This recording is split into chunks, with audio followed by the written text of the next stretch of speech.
A low electric buzz fills the security office. The monotony of a midnight shift. Monitors flickering green against the dark.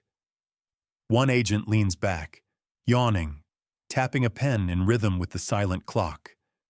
The screen glitches. At first, just a blink, a ghost of movement in the corner monitor. "Did you see that?" The junior guard mutters, pulling his headset tight. "Channel 7, movement in the restricted corridor." The lead officer scoots closer, eyes narrowing. "Run it back." She scrubs the timeline. Floodlights paint the hall, but a shadow, thin, unmistakable, stays darker than the rest. It glides against the flow of the guard's steps, ignoring every pool of light, every security laser. Another agent freezes, voice trembling over the comms. "That looks like you," he whispers, staring at the monitor, pointing to the profile in grayscale. I stare, heart tripping, my shape, my walk, even the tilt of my head, clear as a memory caught between flash and dream. The air in the room chills. Static drifts along the screens as the silhouette stops. "It's not possible," the night supervisor whispers, sweat beating at her temple. No alarms, nothing tripped, but it's on every feed. She flicks between cameras, voice rising. Still moving. It's ahead of us. Everywhere. Someone knocks a water bottle off the crackling control desk. Water pools reflecting the same impossible form gliding by. Untouched. Always just out of step with the real world. No one speaks. Eyes fix on the monitors as the shadow slides through walls, moving faster, never slowing, never pausing to confront, only passing, leaving monitors fuzzed with static webs. I grip the console, fingernails biting wood. "Is it showing up anywhere else?" I ask, voice breaking. The analyst nods slowly, tapping at his keyboard. "It's outpacing every live camera. Look, here, and now it's in the basement.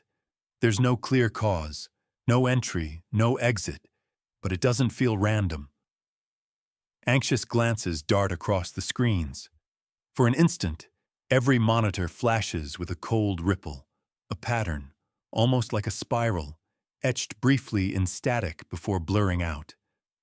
The silence stretches, heavy as floodlights sweep across empty hallways and return again to that solitary, impossible shape.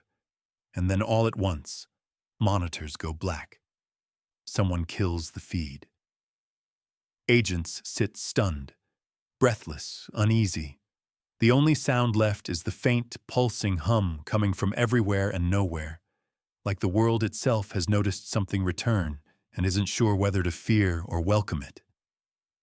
Out in the corridor, I sense a draft. Colder, older, and full of warning. My shadow no longer moves with me. It waits, ready, a question formed in darkness that dares me to answer.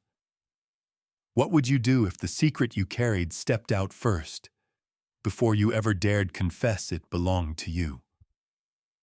Sirens shriek, bouncing off sterile concrete walls as the command goes out. "Lock down! The floor! Now!" The lead agent's voice cracks through radios, cutting urgency into the air. Red lights whirl, sealing every door in airtight succession. In the ops room, agents bolt upright, hands shaking. Outside, boots slap against linoleum. A dozen officers sprinting for the source. Guns drawn, breath fogging with each shout. "Block the south exit! Move! Move!" A young agent yells, shoulders tense as he flashes his badge at the security pad. But every step brings only confusion. The live camera feeds glitches. Your shadow slides against science itself, vanishing from one corridor to flash ahead of the agents in the next, always out of reach.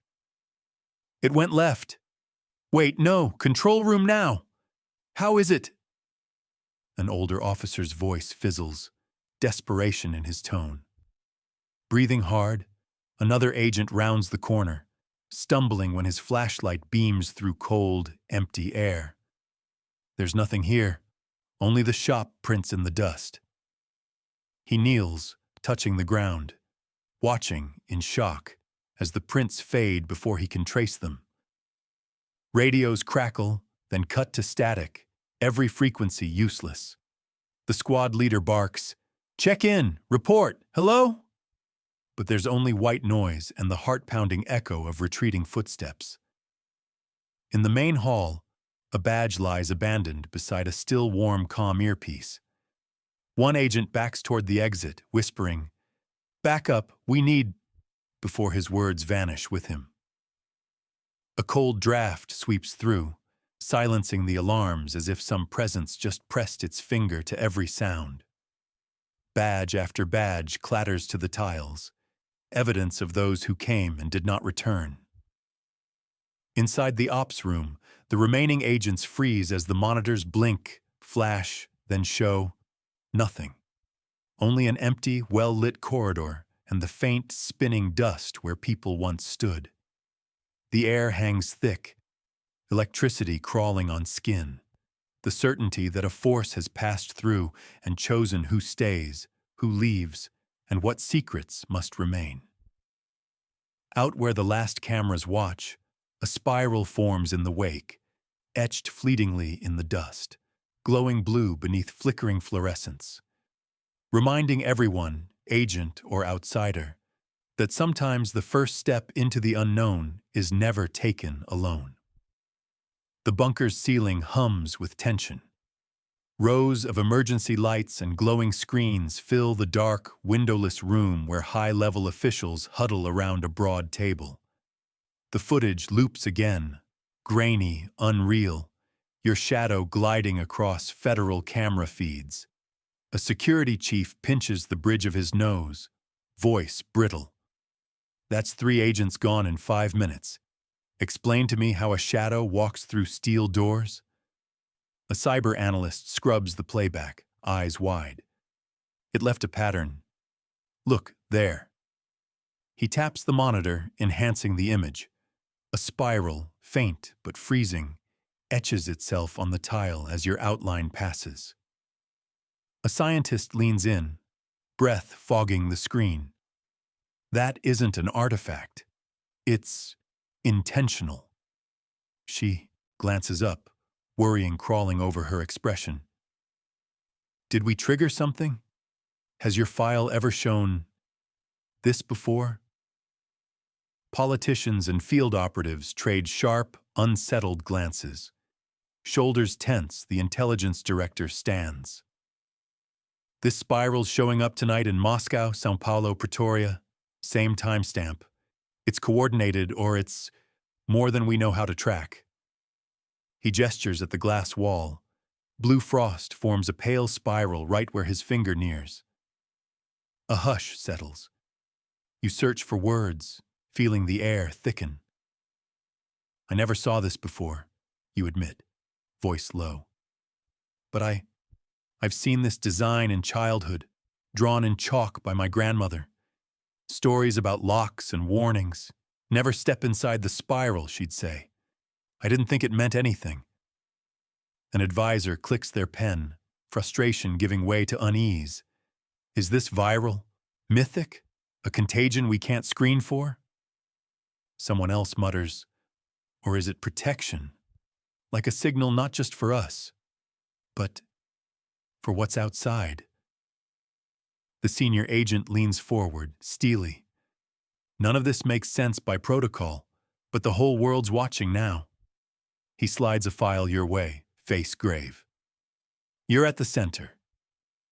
What happens next depends on what you remember and what you'll do with it. Through the blue-lit glass, the spiral shimmers in frost.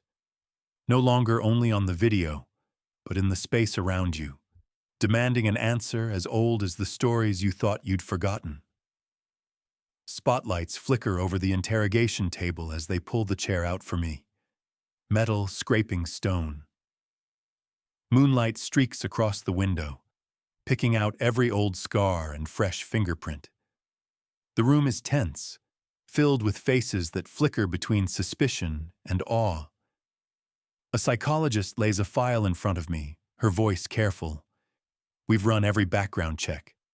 There's nothing to explain the shadow's shape except you. Her fingers tap a blurry printout. My silhouette, exact in every detail, caught walking through walls on last night's video. Can you help us understand?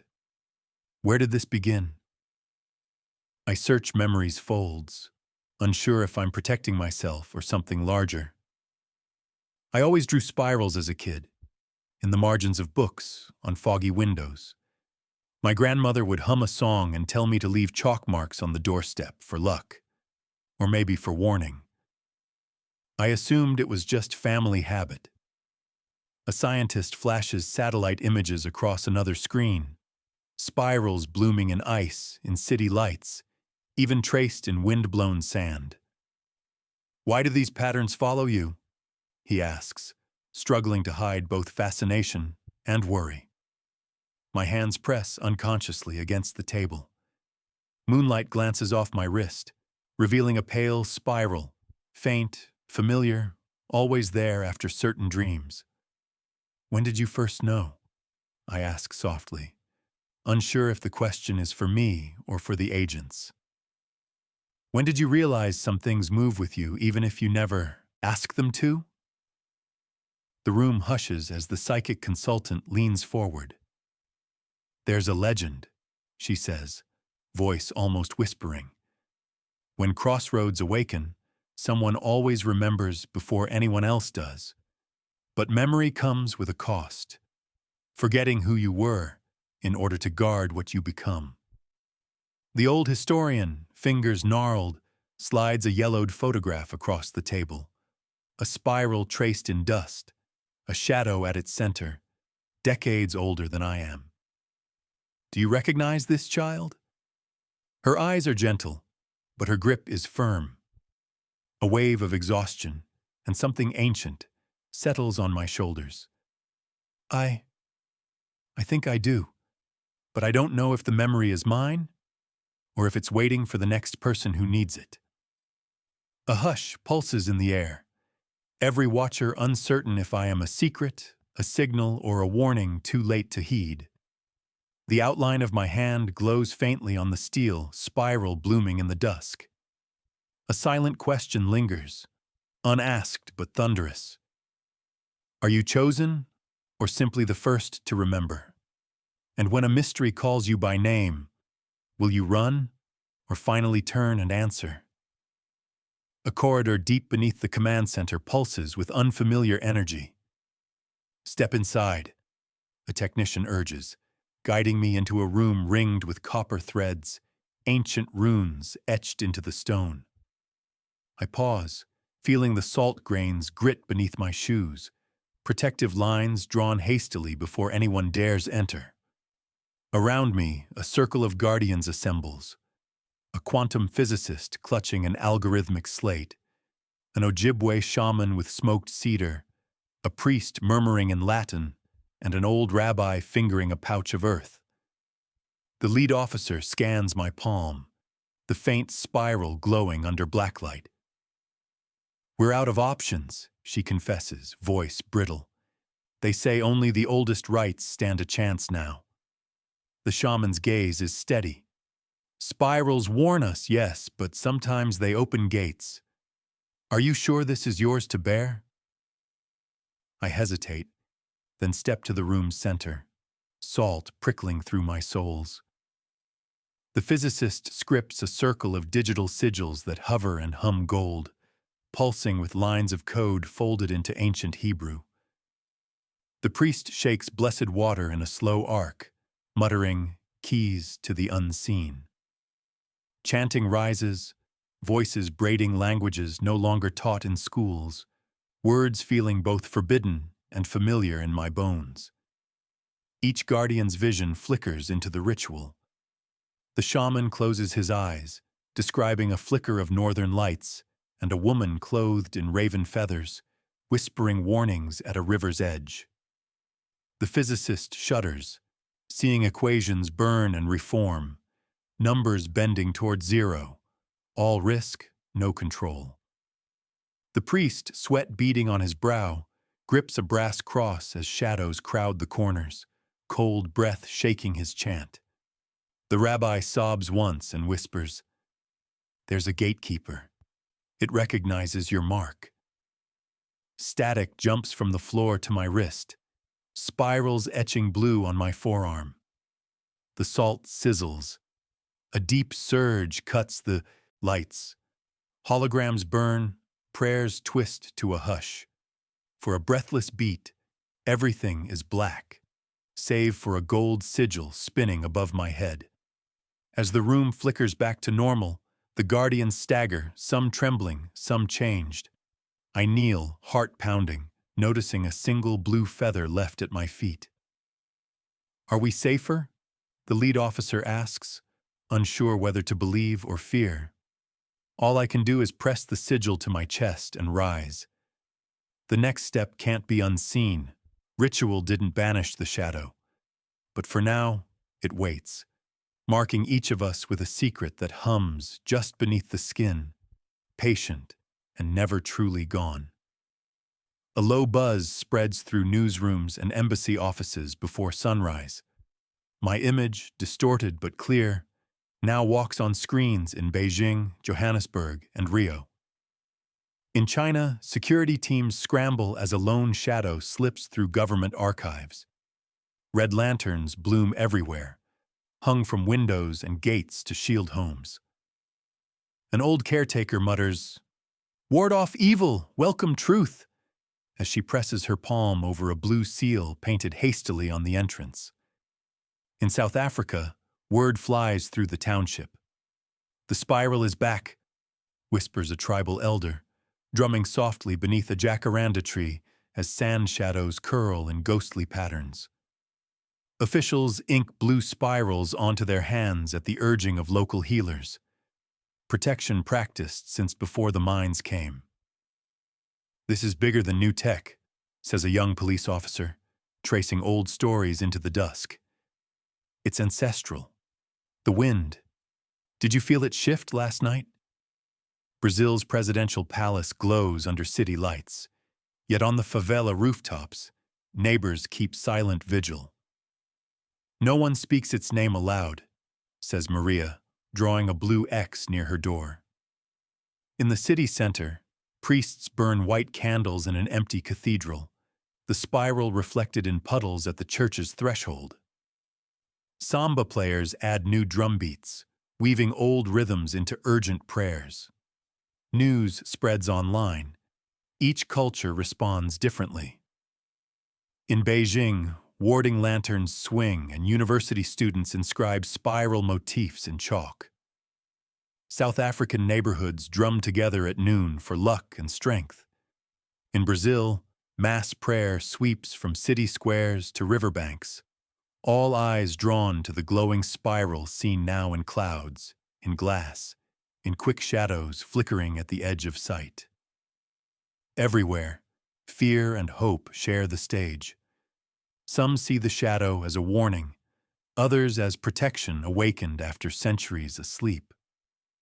At the edge of each gathering, elders and children alike glance skyward, waiting, listening, sensing that wherever shadows fall, resilience is being rewritten, one culture at a time.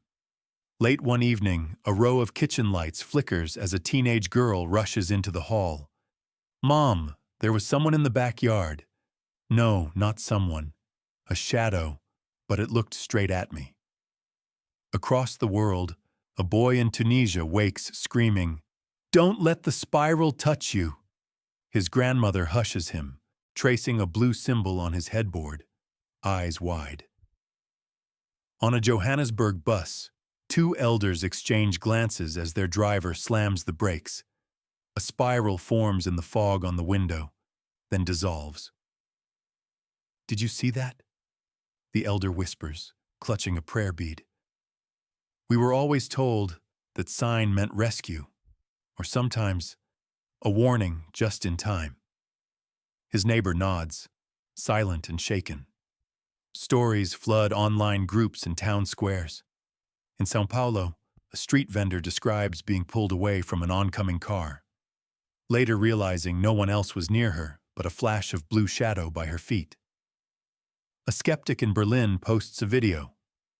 Flames dancing in a spiral on a stove, refusing to burn out until he leaves the room. Superstition, mass panic. Or, he adds with reluctant awe, maybe there's something in the air, something looking out for us. In kitchens and taxis, classrooms and parks, people feel the shift. Radios lose signal, streetlights spark violet, and a cool wind sweeps through even sunlit rooms. Across faiths, parents share new lullabies, verses about patience, circles, and shadows that keep watch through the night.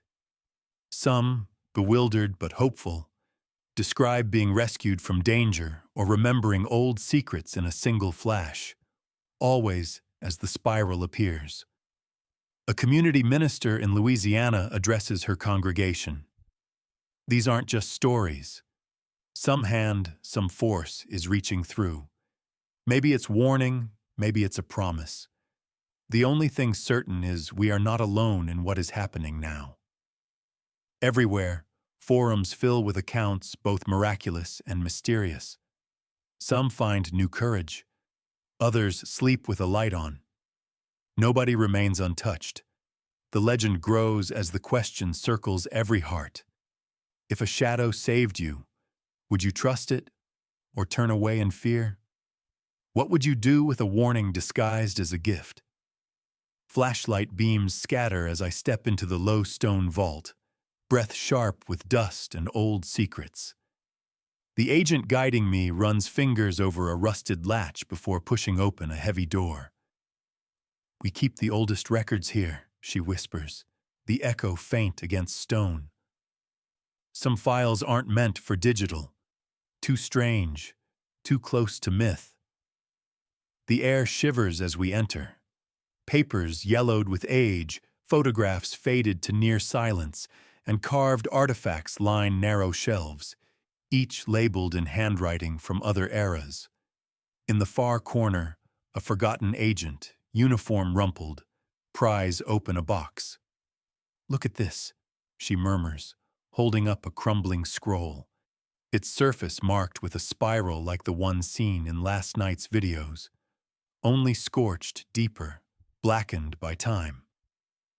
A historian arrives, clearing his throat. "They're called Watchers," he says softly, tapping a leather-bound ledger. "Every society tells it differently. Ethiopian saints, Japanese protectors, Mapuche spirits. Always, a figure half light, half shadow, keeps the border between worlds safer or more dangerous than anyone knows." The Ihaiba faded files hint at a second group. "Echo bearers," the agent reads aloud, voice trembling slightly. "People who mediate. They appear when the world is about to turn, sometimes as warnings, sometimes to rescue the lost." He holds up a photograph from 1918, a spiral etched in coal dust, a silhouette caught beside a factory wall. An artifact on the shelf, a stone sigil etched with whorls, suddenly glows faint gold in the torch's light. The vault fills with a sense of listening, every artifact catching breath, every shadow more intent. "Were they chosen?" the agent asks, glancing at me. "Or did they simply answer when the echo called? Is the spiral a threat or a promise?" History offers no final answer, only a reminder. Guardians may hide in plain sight, waiting for the right eye to notice their warning or their invitation. As dust curls in a rare sunbeam, my gaze returns to the spiral sigil, a question burning bright. Who among us will be the next to step forward, bearing both the hope and burden of the unseen? Wind shakes the vault door as I follow the agent deeper, a flashlight beam trembling along dust-caked walls. Each step echoes differently, a thrum in the stone, a strange vibration that makes the hairs on my arms rise. Something's wrong, the historian mutters, gripping the spiral-marked scroll. The air feels heavier. Listen. From behind a shelf, a glass jar rattles, suddenly filled with swirling light, colors rushing through as if mirrored by a passing storm. The agent's radio, silent until now, crackles with static. Then a voice, distant and layered, repeats a phrase none of us understand. My pulse races. Shadows at the edges of my vision lengthen, spilling toward the center of the room. The carved stone sigil glows, this time cool silver, not gold. A trembling energy ripples up through the floor. The old historian drops his lantern, which snuffs out with a whisper. These fractures were always prophecies. He breathes, eyes wide.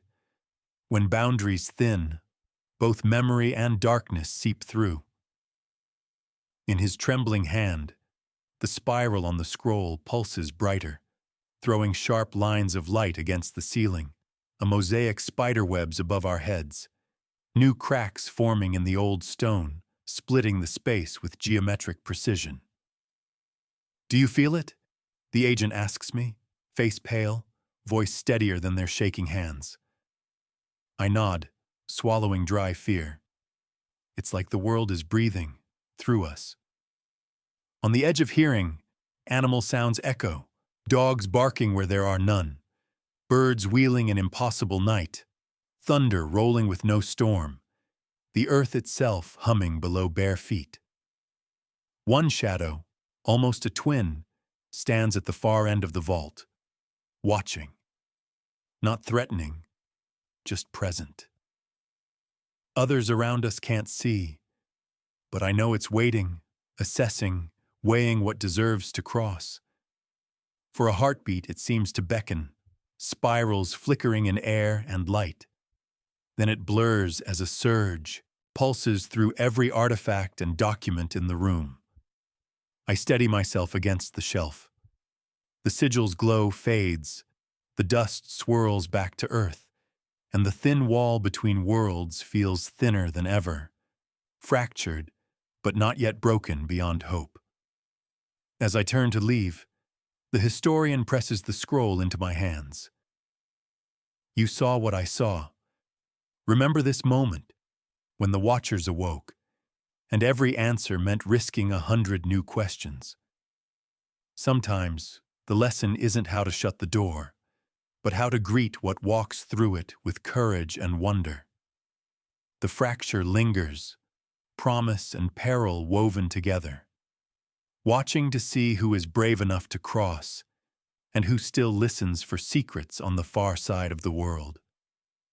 A low hum shudders along the foundations as I brace my hand against the cavern door. The unseen presence lingers, a living charge in the dust, earth, and shifting air. Ready? The historian asks quietly, his eyes darting between the spiral-scorched scroll and the trembling sigil at my wrist. The breach is everywhere. Lights flicker far above, phone screens across cities glowing rhythmically with blue spirals.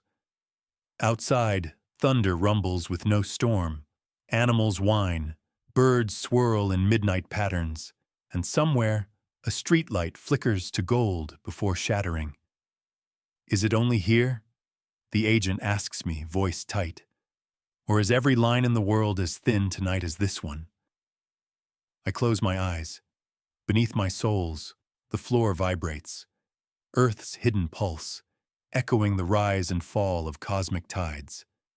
Flashes of dream memory snap through, a shadowed threshold, ancestors standing guard at a bridge of fog, a spiral branded in ice and flame. We always thought the fracture was a disaster, I whisper, more to the walls than my companions. But maybe it's an awakening, one the world must face together or not at all. The historian's lantern blinks back to life, throwing new spiderweb fissures across the vault. The shadow stands at the far side, no longer only mine, dozens of eyes in its silhouette now, some warm, some watchful. "This is the reckoning," he mutters. "Old secrets and old wounds come due together." As we retreat up twisting corridors, the silver sigil burns steady on the scroll, refusing to fade. I feel a tug, not fear, but the weight of choice. "It's not closing, is it?" the agent says softly, fingers brushing a prayer bead. "It never does. Not for good." Wind howls down the shaft, carrying animal cries and whispers in a dozen languages, some pleading for mercy, others daring for truth. At the threshold, I pause. One last look at the spiral gleaming in fractured stone. The wall between worlds is torn, but the lesson is clear. The fracture is not for hiding, but for the brave, the wounded, the ready, to step forward, greet the unknown, and accept its gifts and risks alike. We leave, changed, shadows woven close behind us. Somewhere far above, the world reels, listening for the tuning that only comes when the past and future meet in a single, trembling moment. The crossroads is marked by torchlight and silence. Agents, some allies, some uncertain, form a ring around an ancient slab marked by spirals and ash. The lead officer's face is ashen, voice steady only in duty.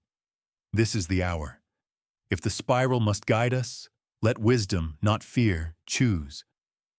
She unlocks a small copper box, revealing the fractured sigil pulsing gold and violet, resting atop a faded scroll. The historian glances at me, his hands trembling. "In the old stories," he murmurs, "those who enter with shadow never return unchanged. Protection sometimes demands sacrifice, but silence might only bury the next warning." He looks to the Sufi elder at the circle's edge. The elder stirs, lifting prayer beads. A world veiled from truth withers, yet a world awakened too fast can blind itself. The spiral's lesson is resilience. Carry what you can, share what you must. Everyone waits, breath held. I stare at my hands, now ringed with faint blue spirals. I never chose this waking, I admit, struggling to steady my voice. But I can't unsee what was shown. Hiding the fracture won't heal it. I say, let the world witness, but let us guard each other as we do. The rabbi nods, her knuckles pale against her pouch of earth. A testimony is stronger with many hands. The room shifts. The air thins. The agent's calm whispers, wind swirling static. They're waiting outside. All eyes are on us. The quantum physicist steps forward, slate trembling with data and myth. If this resets something real, we may lose more than secrets. But whatever comes, we stand with you. Shadows flicker. The spiral in the slab draws a new arc, glowing brighter, amethyst and gold. All present grip a symbol or artifact, sand trickling from the rabbi's pouch, a torch arcing ablaze, beads clicking like distant thunder. A priest lights 3 flames, one for those awakened, one for those still lost, and one for whatever comes next. The old world demanded obedience. This new truth asks for courage, she intones. Silence closes in. Every heartbeat is a drumbeat, every glance weighted with hope and fear.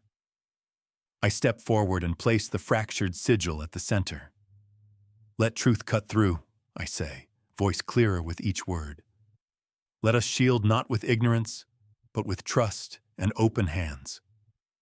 For a breathless second, all the light in the chamber bends, as if the world itself is listening, poised on the edge of surrender and standing. The spiral burns especially bright, then dissolves, scarred but unbroken. Some agents cry with relief, some with dread, a few with awe. Unity, even if uncertain, has been chosen. Outside, a hush falls across cities and fields. Somewhere a child sketches a spiral in sand. Somewhere elders bow their heads in new prayer. Whatever was revealed, whatever secret spilled, the fate of many is no longer the burden of one, and the world, trembling and alert, readies itself for whatever awakes next. If the fate of secrets and realities rested with you, would you reveal the cosmic truth or shelter the world from the unknown? Share your choice and why below. The world holds its breath as the spiral's decision unfurls.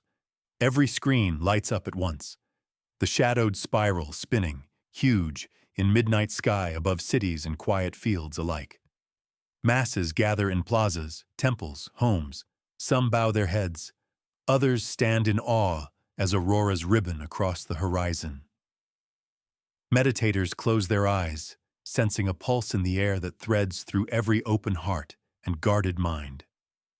A young agent lowers her weapon, voice cracking as she whispers, "Do you feel it?" Like each memory is being weighed. Her partner nods, watching the aurora curve, symbols flickering across its edge. None that any language can name, but each familiar in the marrow. Side by side they join hands, a chain forming with neighbors and strangers alike, every hand warmed by the moment's gravity.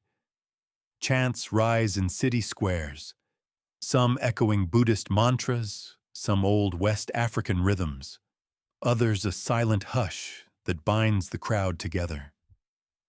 A grandmother in Nepal holds up a candle, flame blue and steady. A street artist in London sprays a spiral in golden aerosol, only to see the color shift and glitter on the wall. It's as if the world itself called us to stand watch. She murmurs, tears springing at the thought that creation and witness meet as equals. On massive screens, scientists and elders across backgrounds explain the spiral, the fracture, and the price of silence now paid in bravery, now returned as understanding. Old rivalries melt for a moment. Across faiths, divides, borders, people glimpse what unity can mean when shaped by shared danger and hope. Fresh symbols are inked on wrists, doors, city stones, each one a promise of endurance, invitation, protection, belonging. And the shadow, no longer only yours, walks quietly among the crowds, tracing patterns of light through the night, pausing beside every fearful glance or hand reaching for courage. We are no longer only protected, the Sufi elder says, raising his hand to the sky. We are now all together the protectors of each other's mysteries, each other's truths. As dawn breaks, the spirals fade into gold. The world, awakened and trembling, carries forward new rituals, group meditations, shared meals, stories spoken around glowing embers, children tracing the spiral in chalk before bedtime. The line between chosen and chooser, protector and protected, dissolves. Together, the people of Earth have become the next watchers at the frontier, the holders of hope. Somewhere, as sunlight filters through the last wisps of aurora, a young voice asks, "What happens now that we've all seen? Will the mystery ever return to sleep?" No one answers, but the city is quieter, more reverent, place ready, at last, for the next secret, the next courage, the next rising spiral to draw everyone into the mystery of being truly seen. The city feels new beneath the rising sun, washed quiet after a night like no other. Agents emerge from the council chamber, faces pale but resolute. I walk slowly through the plaza, tracing the lingering spiral patterns pressed into wet stone, feeling a hush that's less fear than reverence. A nurse leans out her window, singing a lullaby she learned hours ago, soft, nodding to a world less certain, more awake. A cluster of children gather at the fountain, chalk in hand, sketching the spiral's curve in radiant blues and shimmering pinks, laughing between solemn pauses. "Did you see the sky last night?" a boy asks his friend, wondering and hope lighting his eyes. It glowed like a promise. His friend shrugs, then grins. Maybe it means we can start again. A father and daughter kneel by the water's gold-tinged edge. He moves carefully, scar showing at his wrist, where he once wore only worry. "You have lines there too," his daughter whispers, drawing circles on his palm, "just like me." Their laughter rises, blending with the songbird's calls as day breaks. Narration weaves in, gentle. Some who vanished begin to return through open doors, changed, eyes shining with new memory or quiet resolve. One young woman holds her grandfather's sigil, telling neighbors, "I remember where I went. It was bright and lonely, like waiting at the edge of a great answer."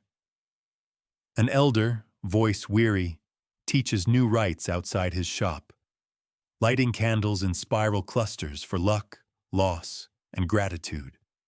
Communities gather in circles, on rooftops, city squares, quiet fields, to honor those lost and returned, to share the gifts of strange dreams and sharper instincts.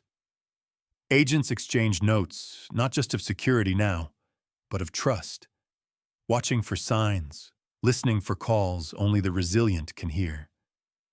The routine rituals of the old world, mealtime prayers, bedtime stories, folk dances, are changed just enough to carry memory forward.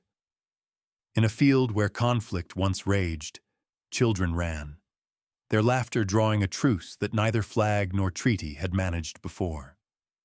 Lullabies change in every language, verses that blend fear and hope in a harmony understood by all, sung by grandmothers who have never met. Water running through gutters flashes gold at sunrise. The city feels lighter, as if freshly blessed by something silent, ancient, and kind. Across the world, the spiral appears in daily life, not as a mark of doom, but as a signal to pause, listen, and carry gentle strength forward. As the shadows retreat and laughter rings out where silence once lingered, the wounds, seen and unseen, are tended with new wisdom. The city and the world accept the shadow's gift, not certainty, but a deeper belonging. And with each sunrise, every spiral traced in sand or song is a quiet vow, never to hide from mystery, but to meet its lessons together, one gentle gift at a time. As the world settles into a new rhythm, spiral symbols begin to appear everywhere, splashing across murals at dusk, etched into pendants, woven into bracelets at bustling markets. I watch a teenager in the city's heart, spray painting a glowing spiral on a concrete wall, her smile quiet, secretive. She steps back, studying her work, not with fear but a sense of claim, her friends nodding approval as evening light slips across the design.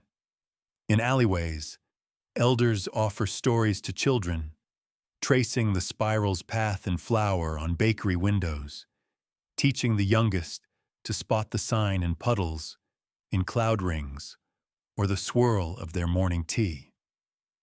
"It means we are watched over," an old man whispers, pressing a spiraled bead into his grandson's hand. "But it also means we watch for each other.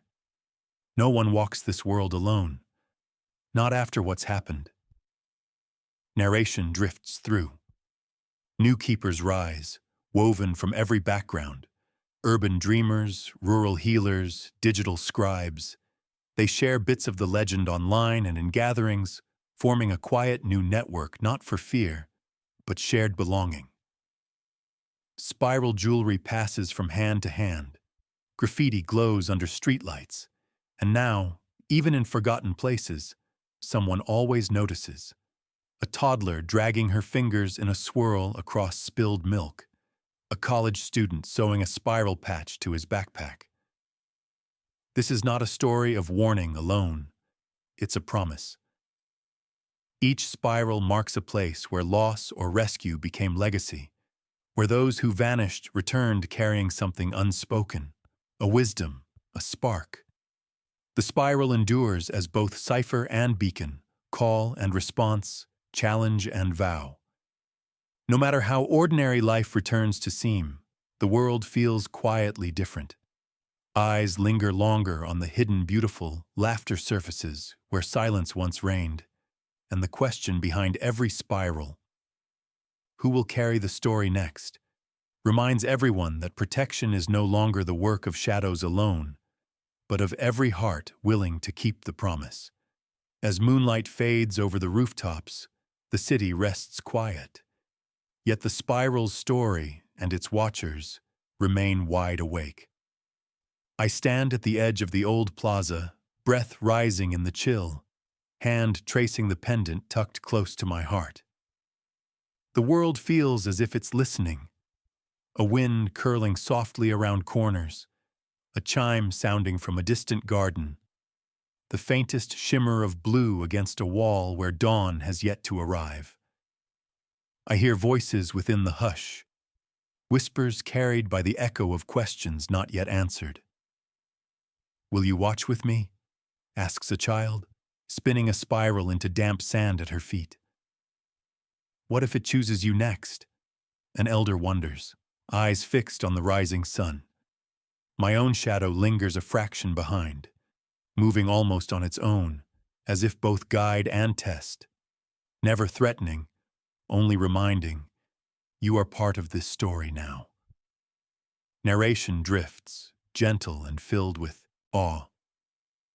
The shadow's touch is softer, less urgent, but it remains in places both bright and unseen. Graffiti glows faint in an alley. A bell rings once and fades, and the blue spiral pulses on the city wall for those who dare to pause.